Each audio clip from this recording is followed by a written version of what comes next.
अस्सलाम वालेकुम गाइस। आज का लेक्चर हमारा जो है वो 4.7 का है, जिसमें हम कंट्राडिक्शन एंड कंट्रापोजिशन के बारे में देखेंगे। कंट्राडिक्शन क्या चीज़ है और कंट्रापोजिशन क्या चीज़ है और इन दोनों का क्या रिलेशनशिप है, वो सारी डिटेल इस आर्टिकल में हम डिस्कस करेंगे।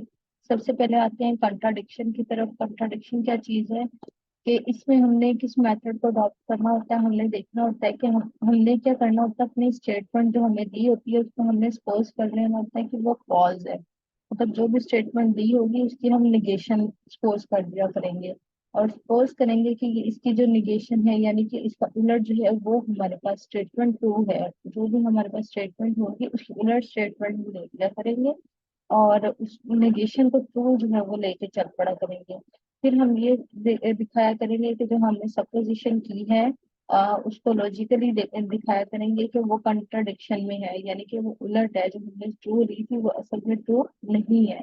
तो अगर हमने जो ट्रू ली थी वो ट्रू नहीं है तो इसका मतलब जो गिवन स्टेटमेंट थी इसका मतलब है वो फिर ट्रू होगी, तो जिससे हमारा कंक्लूजन जो है हमें मिल जाएगा। यानी कि हमें किसी भी बात का उलट पहलू ले लेना है और उस उलट पहलू को लेकर चल पड़ना है और लॉजिकली प्रूव करना है कि वो उलट पहलू जो है हमारे पास वो असल में सही साबित नहीं हो रहा। अगर वो सही साबित नहीं हो रहा तो इसका मतलब जो स्टेटमेंट दी हुई है वो हमारे पास सही है। तो इस तरह से हम इसको डील किया करेंगे कंट्रडिक्शन में। जैसे कि हमारे पास यहाँ पे है, there is no greatest integer. हमें कोई जो है वो ग्रेटेस्ट इंटीजर नहीं मिल रहा। इसको जो है वो प्रूव ले रहा है, use prove by contradiction to show that there is no greatest integer. मतलब बड़े से बड़ा कोई नंबर जो है वो हमें ढूंढ के दिखाएं। इसको हम इसकी कंट्राडिक्शन ले लेंगे। हम क्या करेंगे, सपोज नॉट, मतलब इसका अलग उलट ले लेंगे। Suppose that there is the greatest integer n. यहाँ पे देखो उसने कहा there is no greatest integer, तो नो हमने हटा के क्या ले लिया, there is greatest integer. Integer वहाँ एग्जिस्ट करता है, वो कौन सा है, एन इंटीजर है। अगर एन जो है वो ग्रेटेस्ट इंटीजर है तो वो किसी भी नंबर से क्या होगा, बड़ा होगा। और हम जो है फॉर एवरी इंटीजर एन के लिए हमें जो है ये कैपिटल एन मिलेगा जो सबसे बड़ा नंबर होगा। अब हमने सपोज ये किया कि इस जो सबसे बड़ा नंबर है इससे भी बड़ा एक नंबर हमारे पास है n+1, जिसको हमने m का नाम दे दिया, ठीक है। और ये m क्या है हमारे पास, ये ऐसा इंटीजर है जो कि सम कर रहा है इस इंटीजर्स में एक नंबर को और। अगर हम इस नंबर में एक नंबर को और को प्लस करें तो इसका मतलब है m को n से भी बड़ा होना चाहिए, क्योंकि m जो है वो किसके इक्वल है, बड़े से बड़े नंबर में एक प्लस करने से हमें m मिलता है। तो इसका मतलब क्या है, हमें क्या पता लगा कि m is an integer that is greater than n। m वो इंटीजर है जो n से भी बड़ा है, सो n is the greatest integer, क्योंकि n हमने वो बड़े से बड़ा इंटीजर लिया था। और लेकिन हमें m एक ऐसा नंबर मिल गया जो कि इससे भी बड़ा है, n से भी बड़ा है। तो इसका मतलब क्या है, कंट्राडिक्शन हो गई कि n ही कोई हमारे पास बड़ा नंबर नहीं हो सकता। इसमें अगर हम 1 प्लस कर दे तो हमें उससे भी बड़ा नंबर मिल जाएगा।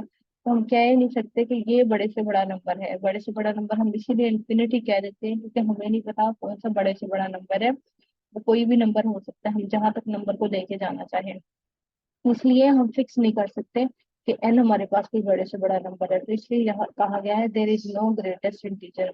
हमने क्या लिया, एन जो है वो यहाँ साबित कर दिया कि एन ग्रेटेस्ट इंटीजर नहीं है, क्योंकि एन एक ऐसा नंबर है जो एन से भी बड़ा है। तो इस तरह हमने इसको कंट्राडिक्शन से प्रूव किया है। और इसी तरह एक और एग्जांपल देखें, there is no integer that is both even and odd.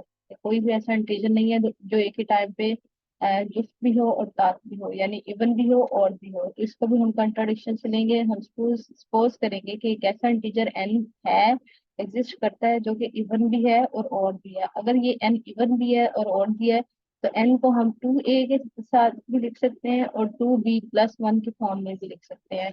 मतलब ये हमारा कौन सा नंबर है, ये इवन नंबर को डिफाइन करने के लिए हम ऐसे इवन नंबर को डिफाइन करते हैं और ऑड नंबर को ऐसे, जैसे हमने लास्ट लेक्चर्स में कुछ में डिस्कस किया था। तो अगर हमारे पास ये एन इवन भी है और भी है तो इवन और ऑड दोनों चीजें क्या होनी चाहिए, बराबर होनी चाहिए। तो अगर हम ये बराबर इसको लेके चले तो हमारे पास क्या आ जाता है, एट द एंड a-b की वैल्यू क्या आ जाती है, 1/2। अच्छा, अब a-b की वैल्यू जो है वो 1/2 है, तो इसका मतलब जो है अगर हम a को इधर b को इधर लेके जाए तो वो 1/2 में से कोई चीज भी माइनस हो रही है। इस तरह से कंट्राडिक्शन हो गई। मतलब अगर ए और बी इक्वल आते फिर तो हम कह सकते हैं कि n जो है वो इवन भी है और ऑड भी है, लेकिन वो उसका माइनस जो है वो हमारे पास, अगर इस रिलेशन को फर्दर देखें तो क्या आता है, a minus b is equal to 0, जबकि हमारे पास यहाँ पे क्या आ रहा है, a minus b is equal to 1/2, जो कि कंट्राडिक्शन है। इसका मतलब हमारी ये बात जो है वो गलत है, एक ही टाइम पे कोई नंबर इवन और ऑड नहीं हो सकता। तो इसलिए हमने यहाँ से कंट्राडिक्शन से इसको प्रूव कर दिया। इसी तरह हमारे पास नेक्स्ट एग्जांपल है, the sum of any rational number and any irrational number is irrational. तो हम रैशनल नंबर का सम ले या इरेशनल नंबर का सम ले, तो वो हमारे पास नंबर जो है वो रैशनल नंबर का सम रैशनल नंबर आता है और इरेशनल नंबर का सम इरेशनल नंबर आता है। हमने यहाँ पे क्या कहा, suppose note that suppose there is a rational number r and an irrational number s. एक रैशनल नंबर लेना है, एक इरेशनल नंबर लेना है, और उसको जो सम है वो किसके इक्वल आना चाहिए, इरेशनल नंबर के। अच्छा, आर हमारे पास रैशनल है, एस क्या है, इरेशनल है, ठीक है।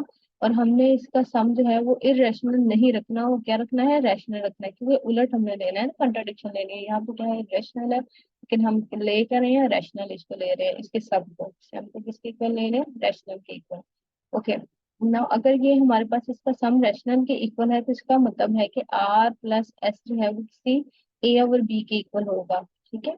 तो इसलिए हम जो है यहाँ पे अगर हम इसको देखें, तो हमारे पास क्या, आर की वैल्यू, आर कोई रैशनल नंबर है, हमने यहाँ पे पुट कर दिया ए और बी, और इसका जो सम है वो भी किसके इक्वल है, रैशनल नंबर, वो भी रैशनल नंबर हमारे पास आ गया, दोनों रैशनल नंबर आ गए।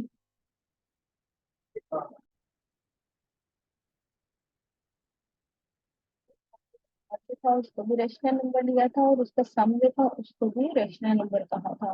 तो आर को हमने ए ओवर डी वैल्यू दी है और सम को सी ओवर डी वैल्यू दी है, तो सम की जो आंसर है उसकी जगह सी ओवर डी लिख देंगे और आर की जगह ए ओवर डी पुट कर देंगे। अब यहाँ से एस की वैल्यू फाइंड आउट करने की कोशिश करते हैं। जब एस की वैल्यू देखो हम फाइंड कर रहे हैं, तो एस की वैल्यू हमें इस फॉर्म में मिल रही है, ठीक है। अब आपको पता है बी भी एक इंटीजर है, सी भी, ए भी, डी भी और डी भी, तो ये सारे के सारे इंटीजर्स हैं। और हमें पता है कि टीचर्स का प्रोडक्ट, डिफरेंस या डिवाइड कुछ भी करें तो वो हमारे पास जो है वो इंटीजर ही आंसर आता है। और बी डी जीरो के इक्वल आंसर नहीं हमें देगा, क्योंकि यहाँ हमने बी भी जीरो नहीं लिया, डी भी जीरो नहीं लिया। अगर बी और डी जीरो ले लेंगे तो ये रैशनल नंबर ही नहीं बनेंगे, इसलिए पहले ही हमने इनको बी और डी को जीरो नहीं लेना था, ठीक है। अगर हमारे पास बी भी जीरो नहीं है, डी भी जीरो नहीं है, तो इसका प्रोडक्ट भी जीरो नहीं होगी। इसका मतलब ये सारी चीज हमें जो है कोई ना कोई फ्रैक्शन वाली वैल्यू देगी, और अगर फ्रैक्शन वाली वैल्यू देगी तो इसका मतलब वो हमारे पास क्या आ रहा है, नंबर जो है वो रैशनल नंबर आ रहा है, ठीक है। तो हमारी जो यहाँ पे कंट्राडिक्शन बात थी, बाय डेफिनेशन क्या थी, कि ये हमें रैशनल नंबर मिल रहा है और एस जो है वो हमें रैशनल नंबर मिल रहा है। और एस हमारे पास क्या है, एस हमने क्या लिया था, एस हमारा इरेशनल नंबर था, इसलिए ये बात हमारी जो है गलत साबित हो गई है, यानी कि कंट्राडिक्शन हो गई है, कि आर हमारा रैशनल नंबर है और जो है एस जो है वो भी अगर हमारे पास इरेशनल नंबर हो तो उनका सम जो है वो रैशनल आएगा, रैशनल नहीं आएगा। क्योंकि हमने उस सूरत में रैशनल आएगा अगर एस भी रैशनल होगा, लेकिन यहाँ पे एस क्या है, इरेशनल नंबर है। अगर एस इरेशनल नंबर है तो आंसर भी क्या आएगा, इरेशनल नंबर, फिर रैशनल नहीं आएगा। तो इस तरह से हमने इसको कंट्राडिक्शन लेके प्रूव किया है। अब कंट्रापोजिशन की तरफ देखते हैं, आर्गुमेंट में कंट्रापोजिशन क्या है। कंट्रापोजिशन वही चीज है जो हम जो है कंट्रापोजिटिव में देखते हैं, हमने कंट्रापोजिटिव में देखा था इफ देन वाले स्टेटमेंट के, इफ पी देन क्यू में हमने देखा था कि कंट्रापोजिटिव इसका क्या था, कि not Q implies not P, ठीक है। लेकिन अब हमारा कंट्रापोजिशन और कंट्रापोजिटिव में फर्क क्या है, कि कंट्रापोजिशन हमारा जो है यूनिवर्सल स्टेटमेंट के साथ है, फॉर ऑल के साथ। ये सिर्फ हम जो है एक वैल्यू के साथ लेते थे, पी क्यू की वैल्यू के साथ, लेकिन यहाँ पे हम फंक्शन पे अप्लाई करेंगे, पी भी एक फंक्शन है, क्यू भी एक फंक्शन है, और ये फंक्शन कहाँ अप्लाई कर रहा है, किसी डोमेन डी में अप्लाई कर रहा है, ठीक है। तो अब हमने क्या लिया, for all x in D if P of x then Q of x, तो हम इसकी रीराइट स्टेटमेंट या कंट्रोल पॉजिटिव फॉर्म कैसे लिखेंगे, for all x in D if Q of x is false then P of x is false. बात भी हो रही है नॉट यू नॉट पी वाली, ठीक है, लेकिन यहाँ हम जो है वो फंक्शन के फॉर्म में ले रहे हैं, इसलिए कंट्रा पॉजिटिव पोजिशन नाम दे रहे हैं इसको। Prove the contrapositive by direct proof. Direct proof से हम इसको क्या किया करेंगे, कंट्रा पॉजिटिव लेंगे। Suppose x is an element of D such that Q of x is false. अगर क्यू ऑफ एक्स हम उसको फॉल्स सपोज कर लिया करेंगे और फिर शो करके दिखाया करेंगे कि हमारा क्यू ऑफ एक्स जो है वो भी फॉल्स है। Like we have example for every integer n square is even, then n is even। कि हमने यहाँ पे n, if n square is even then n is even। n square is even हमारे पास p of x है, ये हमारे पास क्या है, q of x है। बिल्कुल उसी तरह हमने क्या करना है कि हमने क्या करना है, एक q of x यानी कि q of x को false ले लेना है और फिर प्रूफ किसको करना है, p of x को false प्रूफ करना है। तो पहले हम जो है इसको फॉल्स ले रहे हैं, ये क्यू ऑफ एक्स है। N is even, n even नहीं लेंगे, एन यहाँ पे हम क्या लेंगे, ऑड लेंगे यानी कि फॉल्स लेंगे। और फिर उसके बाद ये पी ऑफ एक्स को फॉल्स शो करेंगे और ये शो करके दिखाएंगे कि एन स्क्वायर इज, यहाँ पे इवन लिखा है ना तो उसका कंट्रा पॉजिटिव लेंगे, एन स्क्वायर इज ऑड। तो चलें इसके प्रूफ को देखते हैं। Suppose n is any odd integer, हमने क्या किया, क्यू ऑफ एक्स जो है वो नॉट की फॉर्म में ले लिया, नॉट क्यू ऑफ एक्स ले लिया, ठीक है, इवन की जगह हमने ऑड ले लिया।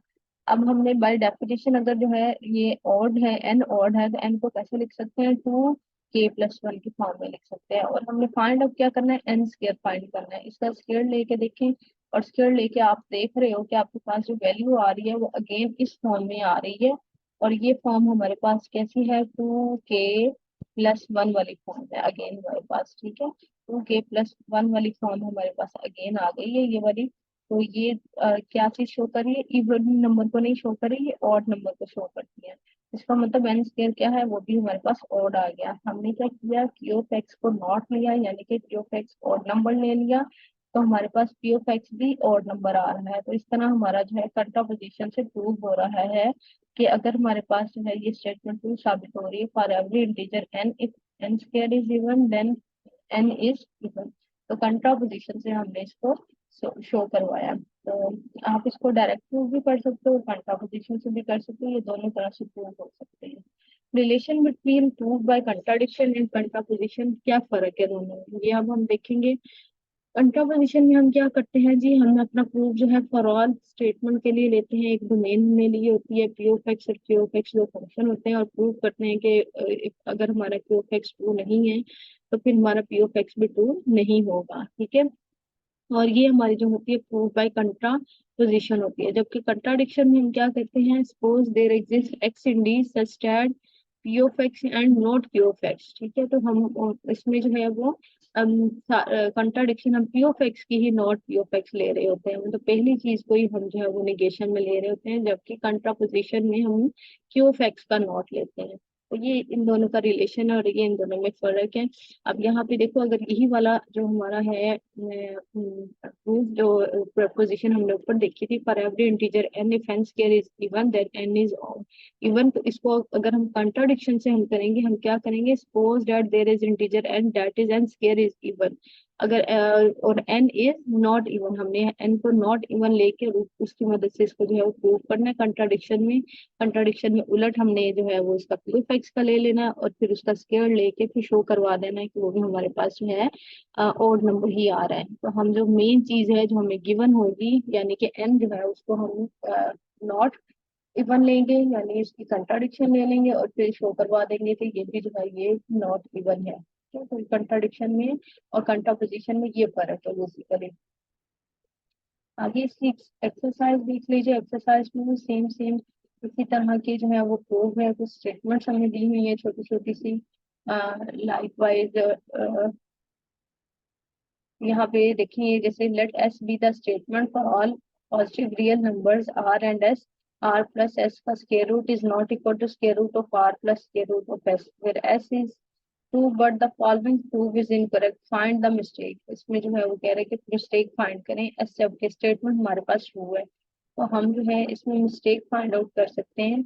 ऐसी जो है वो काउंटर एग्जांपल यहाँ पे दे देंगे। जैसे हमारे पास आर अगर हम 9 लें और एस 16 लें तो ये 5 के इक्वल आ रहा है, ठीक है। लेकिन हम इसी तरह से अगर इसकी जो है वो राइट हैंड साइड लेते हैं, वहां पे हमारे पास आंसर क्या आ रहा है, 7 आ रहा है। तो 5 7 के इक्वल नहीं है। इस तरह से हमने वैल्यू पुट करके कंट्राडिक्शन से इसको जो है वो प्रूव कर दिया कि हमारे पास ये रिलेशन जो है वो इक्वल नहीं है, तो इक्वल लेके फिर उसको इक्वल ले लिया, सपोज कर लिया, फिर उसमें वैल्यूज पुट करके देखी, फिर हमने बता दिया कि क्योंकि वैल्यूज इक्वल नहीं आ रही इसलिए कंट्राडिक्शन है, इसलिए रिलेशन जो हमारे पास वो क्या है, इक्वल नहीं।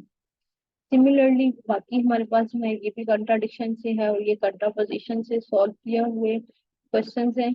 इनको आप सॉल्व कीजिएगा, जो जिनमें इनमें इन एक्सरसाइज में जिसमें प्रॉब्लम होगी वो फिर आप मुझसे डिस्कस कर लीजिएगा। लाइकवाइज हमारे पास है use the test for primality to find whether the following numbers are prime और नॉट प्राइम नंबर। तो ये हमारे पास 32 क्वेश्चन है, इसको देखें। 32 क्वेश्चन को हम जो है वो कंट्राडिक्शन से ही हम उसको भी प्रूव कर सकते हैं। I guess we have exercise 4.7. Okay. Yes, 32 question number. देखिए हमारे पास इसका जो है, पहले हमने कैलकुलेटर से इसकी वैल्यू फाइंड आउट की। So the possible prime factors इसके जो है वो फाइंड आउट किए, वो हमारे पास ये आ रहे हैं। अब टेस्ट करेंगे हर एक एक जो है प्राइम फैक्टर को, टेस्टिंग करेंगे। Each turn shows that 667 is not a prime number because 667 is equal to 23.29, मतलब अगर हम इन दोनों को मल्टीप्लाई करें 23 और 29 को, तो ये हमारे पास जो है वो 667 हमें आंसर देता है, और इसकी वैल्यू इसके राउंड अबाउट इक्वल आती है। तो इस तरह से ये हमें शो कर रहा है कि ये हमारा कोई प्राइम नंबर नहीं है। ठीक है, इस तरह से इन सारे प्राइम नंबर्स को हमने चेक करना है, चेकआउट करना है कि किनकी मल्टीप्लीकेशन से आता है, और जिनकी मल्टीप्लीकेशन से आता है तो आइदर वो हमारे पास जो है वो कैसे नंबर्स है। सिमिलरली बाकी रिमेनिंग एक्सरसाइज आप इसकी देखिएगा। These are just for practice, same same exercise की तरह के क्वेश्चन है, कुछ कंट्राडिक्शन के हैं और कुछ कंट्रापोजिशन के हैं। नेक्स्ट हमारे पास जो आर्टिकल है 4.8 वो है two famous theorems. Indirect argument है, और इसमें हम जो है फेमस थ्योरम को डिस्कस करने जा रहे हैं। पहला थ्योरम हमारे पास क्या है कि जो है अंडर रूट टू, ये बड़ा फेमस बात है कि इसको कहा जाता है ये अंडर रूट टू जो है ये एक इरेशनल नंबर है। इसको कैसे हम प्रूव करेंगे, इसको प्रूव हम करना देखेंगे।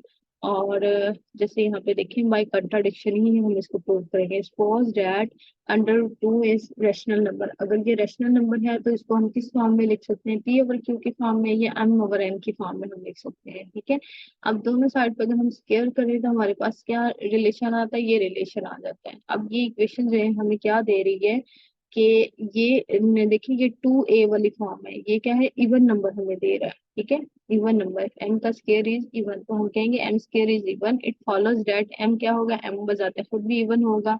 और यही फैक्ट अगर हम लेके चले तो हम क्या कर रहे हैं कि m को इवन ले लिया हमने। ठीक है, और अब इसका स्क्वायर अगर हम लेते हैं तो फिर हमारे पास क्या आ जाता है, m square is equal to 4k square. 4k square को अगर हम n के फॉर्म में लिखना चाहें तो इस तरह से हम लिख सकते हैं 2n स्क्वायर। और दोनों साइड पे अगर हम जो है वो डिवाइड कर दें, हम 2 से डिवाइड कर दें यहाँ पे, इस इन वाली वैल्यू को अगर हम 2 पे डिवाइड कर दें तो हमारे पास क्या आ जाएगा, n square is equal to 2k square. अब यहाँ पे आपको नजर आ रहा है कि एन स्क्वायर जो है वो, यानी कि हमने यहाँ से ये रिलेशन छोड़ दिया और इसको इवन लेके के की मदद से यहाँ पे एन की वैल्यू फाइंड आउट की है, एन स्क्वायर की। अब एन स्क्वायर जो है वो भी हमें क्या मिल रहा है, इवन मिल रहा है, जबकि हमें पता है, but we also know that m is even, हमें ये भी पता है एम भी इवन है, एन भी इवन है। दोनों जो है वो इवन है और टू फैक्टर इसमें से कॉमन है, तो ये दोनों क्या हो जाएंगे, कैंसल आउट हो जाएंगे, और हमारे पास क्या बचेगा, फिर हमारे पास अगर हम एम ओवर एन लिखेंगे तो हमारे पास ये चीज आ जाएगी, m over n have a common factor two, but this contradiction the supposition that m and n have no common factors, m और n के कोई कॉमन फैक्टर नहीं होना चाहिए। क्यों, क्योंकि हमारे पास जो है यहाँ पे हमने इसको क्या कहा है, रैशनल नंबर कहा है। रैशनल नंबर ऐसा नंबर होता है जिसमें कोई कॉमन फैक्टर नहीं मिलता। लाइक हमारे पास जो है 1/2 जो है ये एक रैशनल नंबर है। ठीक है, अगर हम 4/2 लिखते हैं तो ये रैशनल नंबर तब बनेगा जब हम इसकी कैंसिलेशन करके इसको लीस्ट फॉर्म में, यानी कि 2/1 के फॉर्म में लिख लेंगे तो ये रैशनल नंबर बनेगा। तो यहाँ पे हमारे पास कॉमन फैक्टर जब होते हैं तब हम उसको कंप्लीट रैशनल नंबर नहीं कहते। तो इसलिए यहाँ पे क्योंकि हमें जो है वो, अगर हम लिखते हैं फॉर्म m/n की तो m की वैल्यू हमें क्या है, 2k मिल रही है, जबकि n की वैल्यू हमें क्या मिल रही है, वो भी हमें यहाँ पे 2 एन स्केयर की वैल्यू 2k मिल रही है, ठीक है, और एन भी हमें जो है वो ये 2a कह लें, ठीक है। तो ये 2 से जो है वो कैंसल आउट हो रहा है, यहाँ पे हमें जो है वो कॉमन फैक्टर एक मिल रहा है, दैट इज 2। तो जिस जो ये चीज साबित कर रही है कि एन ओवर एन जो है ये एक रैशनल नंबर नहीं है, और अगर ये रैशनल नंबर नहीं है तो ये क्या होगा, फिर इररेशनल नंबर ही होगा। तो कंट्रापोजिशन से हमने जो सॉरी कंट्राडिक्शन से हमने इसको प्रूव किया है।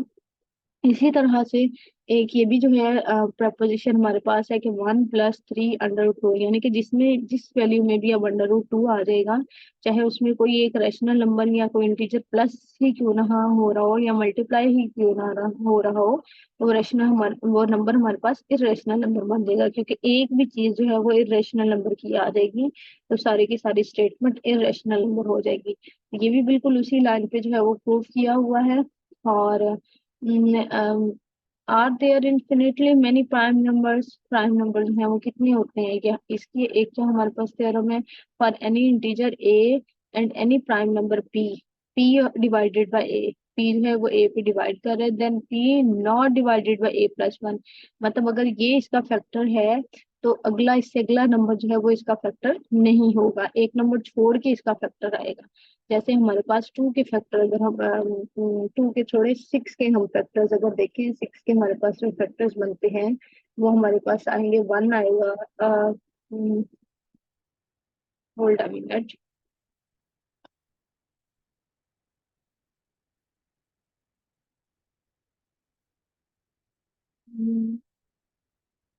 अच्छा प्राइम फैक्टर्स, प्राइम नंबर्स हमने लेने हैं, ठीक है, प्राइम नंबर जो है उनके हमने फैक्टर्स बनाने हैं, प्राइम नंबर लाइक 7 हमने ले लिया, ठीक है, 7 हमने लिया, 7 के फैक्टर हमारे पास पड़ेंगे, 1 आएगा और इसके साथ 7 आएगा, यानी कि 1 के साथ 2 नहीं यहाँ पे आ सकता, उससे अगला नंबर जो है वो इसका प्राइम फैक्टर नहीं होगा, प्राइम फैक्टर हमेशा जो है उससे अलग नंबर ही हुआ करेगा, different number. So that there exist an integer a जो है वो प्राइम नंबर है, एंड अब प्राइम नंबर पी, पी हमारे पास प्राइम नंबर है, ए को इंटीजर है, such that p divided by a and p divided by a+1। अब ये कंट्राडिक्शन हमने इसकी ले ली है, ठीक है, then by definition of divisibility there exist integer r and s such that a is equals to p r, a+1 is equals to p s. अगर ये इस पे डिवाइड हो रहे हैं तो ये इस पे डिवाइड वाला डी आर वाला जो फॉर्मूला है वो हम अप्लाई कर देंगे, ए हमारे पास डिवाइजर है और पी आर इसका आंसर आ जाएगा, ठीक है, इसी तरह से a+1 और पी एस इसका आंसर आ जाएगा। It follows that 1 is equal to a+1 minus a और is equal to p s minus p r is equal to p into s minus r, and so हमारे पास जो है p जो है वो किस पे डिवाइड कर रहा है, डिविजिबल बाय 1 है, हमारे ये पिछले थ्योरम के according the only integer divisors of 1 is 1 और -1, 1 के जो डिवाइजर होते हैं वो कौन कौन से होते हैं, 1 और -1 होते हैं, and p is greater than 1। तो हमारे पास p क्या है, प्राइम नंबर है, तो प्राइम नंबर होने की वजह से यहाँ तो वो प्राइम नंबर 1 के इक्वल होगा या 1 से ग्रेटर होगा, जो कि हमारे पास कंट्राडिक्शन है। तो इसी तरह ये वाली चीज फिर हमारी प्रूव हो रही है कि अगला नंबर हमारे पास जो है वो 1 से, या तो अगर हमने 1 ले लिया तो अगला नंबर 1 नहीं होगा, 1 से ग्रेटर नंबर हमारे पास आएगा। ये वाली वैल्यू जो है ये 1 वैल्यू हमने क्यों रखी, क्योंकि यहाँ पे हमने इस 1 को जस्टिफाई करना था, इसलिए हमने 1 लेके 1 को कैसे हम जो है वो एक्सपेंड कर सकते हैं, किस तरह से लिख सकते हैं, ए प्लस और माइनस कर सकते हैं। ये करने की वजह हमारे पास क्या थी, a+1 की वैल्यू हमारे पास यहाँ दी हुई थी पी एस और ए की वैल्यू दी हुई थी पी आर, जो हमने यहाँ सब्सिट्यूट कर दी और यहाँ से एक रिलेशन ले लिया 1 के इक्वल का। तो 1 के इक्वल ये हमारे पास जो है वो s माइनस आर एक इंटीजर है, वो शो कर रहा है कि ये इस पे जो है वो डिवाइड हो रहा है और 1 हमें यहाँ से मिल रहा है, क्योंकि ये 1 हमें क्या चीज दे रहा है, डिवाइजर दे रहा है। तो इस तरह से हमने इस कंट्राडिक्शन से जो है वो प्रूव किया है। The set of prime numbers is infinite, हमारे पास जो प्राइम नंबर है वो इनफाइनाइट है। यहाँ पे बिल्कुल वही काम करेंगे कि बड़े से बड़ा नंबर हम ले लेंगे, इनफाइनाइट नहीं लेंगे, बल्कि यहाँ पे कंट्राडिक्शन करके इसको फाइनाइट नंबर ले लेंगे और लार्जेस्ट नंबर पी ले लेंगे, फिर पी नंबर से जो एक बड़ा नंबर जो है वो इतने नंबर अगर हमारे पास पी है तो इसमें एक और नंबर 1 प्लस करके तो एक नंबर एन भी हम ले सकते हैं, जो कि इस पी नंबर से भी बड़ा नंबर है। तो जब हम इसमें एक और नंबर n जो है वो 1 प्लस करेंगे तो वो हमारा नंबर उससे भी अगला नंबर बन जाएगा। तो हमारी जो वैल्यू है वो कैसे हो जाएगी, 2 3 5 7 11 up to so on p. और यहाँ पे अगली वैल्यू क्या आ जाएगी, n value which is equal to n आ जाएगा। तो ये हमारे पास जो है वो हर नंबर से बड़ा नंबर हमें कोई ना कोई मिलता जाएगा। और हम इस कंट्राडिक्शन में पहुंचेंगे कि हमारे जो ये नंबर जो है ये फाइनाइट नहीं है, क्योंकि हमें हर नंबर से बड़ा नंबर एक मिलता जा रहा है। तो ये इनफाइनाइट जो है हमारे पास प्राइम नंबर होते हैं। ओके, देन इसकी भी एक्सरसाइज आपके पास है, ये इनको अपने इरेशनल नंबर प्रूव करना है, बिल्कुल उसी एग्जांपल से रेलिवेंट। और इनको भी जो है वो शो करना है कि ये रेशनल नंबर है, प्रोडक्ट दो नंबर की प्रोडक्ट, दो नंबर के सम जो है सेम सेम रेलिवेंट क्वेश्चंस हैं। और ये थोड़ा डिफरेंट क्वेश्चन जो है वो प्रूफ में वो अगेन मिस्टेक वाला कहा हुआ है कि इसमें क्या जो है वो गलती है, या इसको रॉन्ग प्रूफ करें या इसकी कंट्राडिक्शन दे, तो वो प्रूफ हमने दिया हुआ है इसको कंट्राडिक्शन लेके उसकी मदद से। इसी तरह से रिमेनिंग क्वेश्चन भी सेम इसी तरह से है, प्राइम नंबर से रेलिवेंट है कुछ क्वेश्चन। तो इनको आप देख लीजिएगा, जब जो चीज आपको क्लियर ना हो वो फिर हम उसको फर्दर डिस्कस कर लेंगे इंशाल्लाह।